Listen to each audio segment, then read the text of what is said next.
We're going to be talking about differentiating, and typically differentiating instruction, it goes around kind of giving everybody the same, or giving everybody the same content, but giving everybody a different way to get there. So, for example, maybe you are learning in science something about cells, and you can differentiate the instruction in the way that maybe some kids get the article at one level and then other kids get the article at a different level.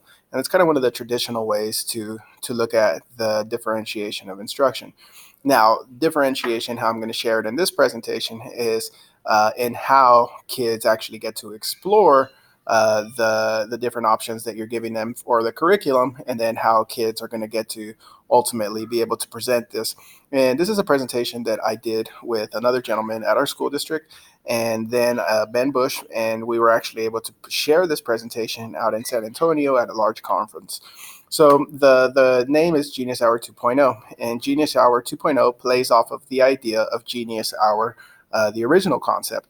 This original concept comes from something that would take place at Google, which was called 20% time, which was usually a certain amount of time in the day that employees get to be creative. Now, with Genius Hour 2.0, what we did is we were talking about, well, when you're talking about Google, you're talking about people that are intrinsically motivated and ready to be able to put that to use. Now, what about students that may be struggling, students who may not know exactly what they are into just yet? How exactly are you going to be able to motivate those students to put free time essentially to good use?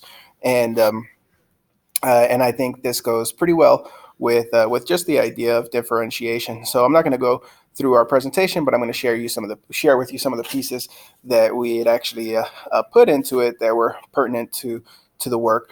So first, this comes from my sixth grade class, and coming into this year, you see that 31% of my kids were proficient or advanced. 28% of the kids had not met the standard, and then 41% of the students were below grade level. And so these were the scores going into the year. Next, these were students who had referrals across the school, and you'll see that the top one had 17, the next one had 17, the other student had 14, 12, 11, 10, 8, 4. So these aren't just referrals that they may have gotten in my class, but referrals that they would have gotten across the entire class. The names that are blocked out in green, those are students who, when we did the projects, excelled and had a good turnaround, or actually a dramatic turnaround in their behavior. The students that were left blackened out, those were students who did not respond to the work. But you can see that out of 2, 4, 6, 8, 9 students, 6 of them actually responded very well to the project-based learning. Then skipping through some of this. So I'm going to show you what the actual 3D modeling, or actually what some of these ideas were here. The first was that you could see here, it's a 3D model that a student had made. And this one had to do with Mesopotamia. And Mesopotamia meant the land between 2 rivers. And you could see here, there's 1 river, there's 2 rivers. The other thing that we had learned was that the land was fertile in between, and so this is a 3D model that a student created. So one of the ways that I was able to differentiate how they showed their learning was, rather than just having them write a simple paragraph, they were also able to share something like this, which is to create a 3D model and explain how this worked with them. This is another one with Mesopotamia. We had talked about how there were cascades in the river, and the student did his best to create it. But again, it's a different way for them to be able to share their work. This one was a model that they had created about the Chauvet Cave, and this was a cave in France with very ancient cave paintings. Let me see, going forward a little bit. So this is one of the graphs that I really like to share, and this is kind of a traditional bell curve type of a graph. And let's say in your class you have about 30 students. So over here, these are the students who are high achieving and are successful. Over here, these are the kids that are just about there. These are the kids with a little bit more help that will get there. And then these back here on the tail end are the students that really, in traditional education, we've left those students out. So typically when you walk into a classroom like this, everybody kind of knows, oh, those 5 kids are the good writers. Those 5 kids are the good readers. Those 5 kids are good at math. But when you start bringing in things like project-based learning, I've noticed that you typically have new kids that fall into the fold, kids that may not have been the original ones here. So you might have, 5 different kids who are really good at stop motion, or some that are getting there.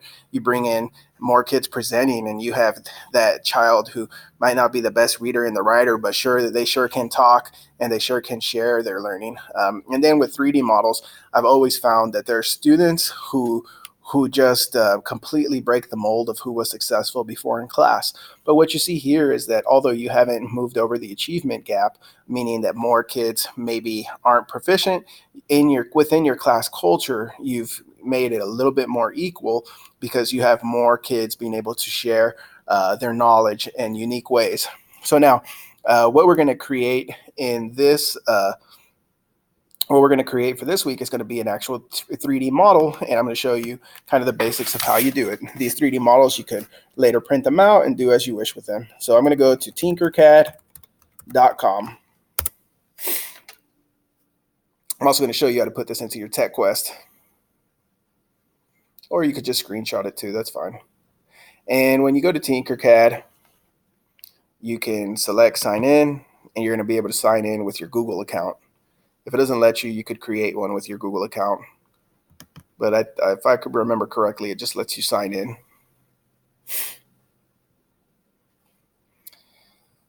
And once you're signed in, sometimes it does something weird where it takes you to a tutorial. You can exit the tutorial. If you ever get lost, you could just type in again tinkercad.dashboard, and it'll take you to the dashboard. So if it doesn't look right, just go again to Tinkercad dashboard. And here I'm going to create a new design.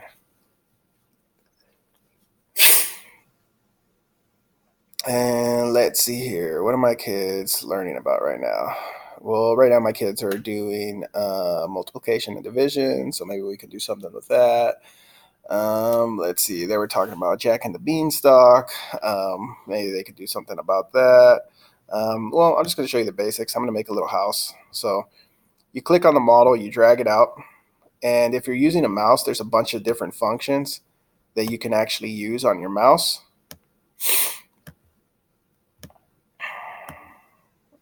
Kind of stretch it out, and again, you could actually print this stuff out. Click on it, change the colors a little bit. I could go through here, mess around with some different things, add a roof. That's what I'm going for, the roof. The roof, the roof, the roof is on fire. Wow, haven't heard that in a long time. Let's see, stretch this bad boy out, put it out here to the back.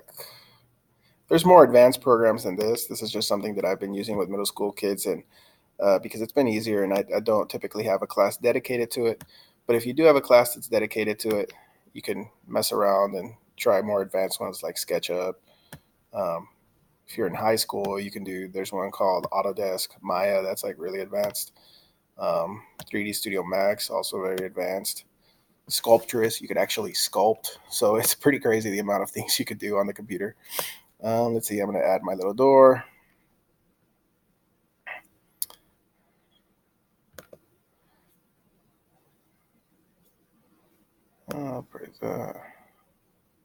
If you mess up at all, you can press Control Z and it takes you back and fixes it.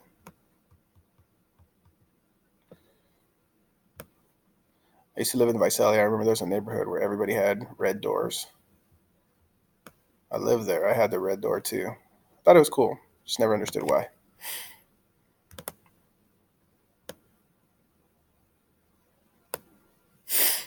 So, maybe for this, you're doing a diorama, 3 little pigs. Actually, I had a kid make one for the 3 little pigs and then share it with another teacher while the teacher was doing the story. It was kind of funny. We called them little curriculum developers. And so voila, there's a little simple 3D model, but you could see, maybe you could have a student create some type of historical scene. They could create a cell. You could have made different planets, set it up. What would the different, make something with the solar system. Get rid of that one. Now, you could screenshot this and put this into your test desktop, and that's cool.